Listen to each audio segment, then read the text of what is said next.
Welcome back to Cherish Ephesians 6:4. This week's article is titled Living in a Loveless World Part 2, No Love in the Workplace for Employees. A couple of weeks ago, I shared some thoughts on living in a world where big business seems to be crushing people and small businesses around us. My essential point was that it is man and his fallen nature that is at the core of the problem. In fact, I will say that the fallen nature of man and the problem of his inescapable sinfulness is the root of every problem that we have here on earth. This week I would like to focus in on the common experiences of the employee, and by looking at God's perfect truth, think about the Christian's response to those experiences. My first job out of college began in 1978, about 45 years ago. The workplace was already going through many changes that would evolve into where we are today. I grew up in a home where my father worked his backside off delivering packages for a company that was known for their brown trucks. And even in the 60s and 70s, corporations were going through philosophical changes about how they did business. Management was always pushing the drivers for greater productivity. And I heard many stories about what the drivers would say and do out of their frustration and anger. Now, I'm not sure how often those contracts would be negotiated, but it seemed like it was every 2 or 3 years. And at each of those times, the Teamsters Union, maybe the most powerful union in the country, they would advise their driver members that it was time to go to war, which meant it was time to go on strike. Well, no job, no money, and no money, no fun in our home. It even made me resent the company. Back to 1978, my first experience with a major corporation, I was fortunate to work for a company that was a little bit more laid back, but not much. As new systems and ways of selling product came online, new systems and ways of handling employees were also introduced. Bottom line, it is always about the bottom line, that is, making money. I had a taste of the corporate culture, and after a brief time, I had the opportunity to start my own small business, and I never looked back to work for a big company again. Fast forward to 2023, and things have changed even more. The goal of all companies is still to make more money, and they have continued to do so using yet again new inventions and new systems to create wealth.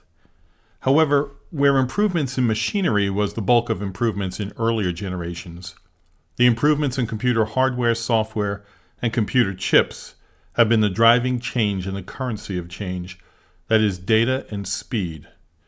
Because of this, change in the workplace has become even faster than past years. Companies can create, test, implement, and assess new ideas in a shorter period of time than ever, and it is difficult for workers to keep up with the skills that are needed. And I have no data to support this, but from what I've observed in the marketplace, companies are faster than ever to lay off people or dismiss them altogether. So, what is the typical attitude of workers in America? Gone are the days of loyalty by the company to the employee, no gold watches at retirement, and no loyalty from the employee to the company. During the COVID years, 2020 to 2022, employees were in short supply, so they took advantage and hopped from one job to another as soon as they became disenchanted with their job or found that they could make more money elsewhere. The goal of many employees was to find a job that met not only their financial needs, but also their lifestyle outside of work. In fact, many became used to the work-from-home days of the COVID years and demanded that they not be required to return to the office. But in 2023, the empire, that is, the employer, struck back. Many employees were crushed by layoffs, while others were given ultimatums to bend to the company's new standards for work or be dismissed. There seems to be no love in the workplace. In the never-ending quest to create greater revenues, employees are often underappreciated, underpaid, and overworked. Employees have responded with gaming their jobs, not working when they say they are, doing only as much as they're required to or can be seen to do, stealing whatever small items they can from the workplace, deceiving their bosses about their intentions, and encouraging fellow employees to do just the same. This is the way of the world we live in, and you might say, This is the way of Satan. The ways of the world are antithetical to the ways of Christians, or you can say, the ways of Christ. If we find ourselves thinking and behaving like the world, we are disobedient to God's commands and are in sin. So I'm going to take you to a passage you rarely hear about from the pulpit, but it's incredibly important and applicable for daily life. I looked in a few devotional books, and there isn't much written about it, even though we face it almost every day of the week, and it takes up the majority of our waking hours. And it doesn't take a theologian to understand it.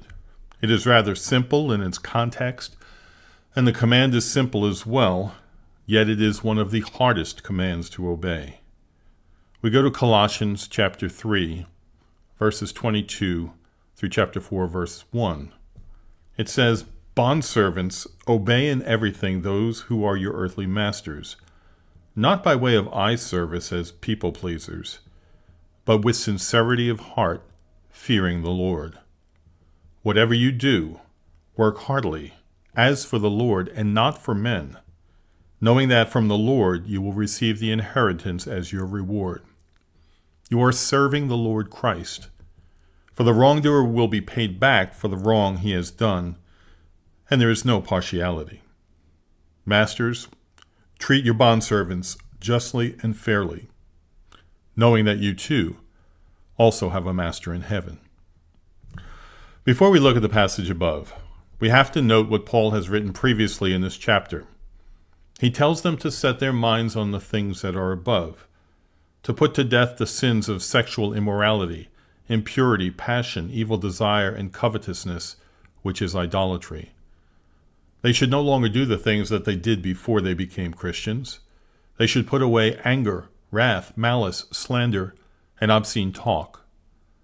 They are now to show their walk with the Lord by having compassionate hearts, kindness, humility, meekness, and patience, forgiving each other, and above all these, put on love, and be thankful.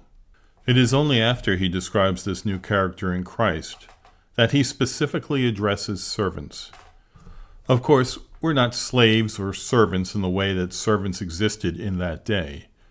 But when we are in the employ of another, we are in the servant role. So this teaching from Paul applies to us. So think deeply about this. He says, "Not by way of eye service as people pleasers, but with sincerity of heart, fearing the Lord." How many times have you and I worked harder and actively looked to appear busier when the boss came around? That is not doing your work with a sincere heart. That is a deceiving, hypocritical heart. So maybe you say that everyone does it and the boss really doesn't know. But Paul follows through with fearing the Lord. Maybe you have forgotten that we're all under the watchful eye of God. But if you have the reverent fear that every Christian has toward God, you will always work diligently and with sincerity. You may change your job to another one, but while you're working for the current company, you must give your best efforts. And then, work heartily, as for the Lord. Do you need any other motivation to work hard on your job than this? This is a hammer that comes and shatters the thinking of the world. You are not working for yourself, your immediate boss, or the company. In essence, you are working for the Lord. Let that sink in, and believing it, ask yourself if there is ever a day that you could refuse to give your best. And Paul says again, you are serving the Lord Christ. And then the wrongdoer will be paid back for the wrong he has done. But you say the boss you have is a wicked, horrible person. Clearly, God already knows that this is often the case, so he graciously has Paul write that the Lord will take care of every injustice in his way and in his timing. An ugly boss is not an excuse to devise ways for you to return that evil with evil. Consistent with many other scriptures, God is the one who avenges, not us. Do you hate your job? Not getting paid enough? Terrible boss? Bored with the work? Bad fellow workers? Sorry, but that kind of attitude dishonors God. We have to stop thinking like the world and think like Christ. We must remember that our God is a sovereign God, and He has placed you in that position for perfect reasons. We must remember that God only does good for us, and we're called to be thankful, as He says earlier in chapter 3, verse 16. We must remember that we are being watched by those around us, and when we don't act like the world, we are the light that reflects Christ to them. If we can obey what God is commanding us to do and be on the job, it would be a game changer in our lives. Think of how the right attitude would relieve levels of stress and frustration, and maybe even add a number of years to our lives.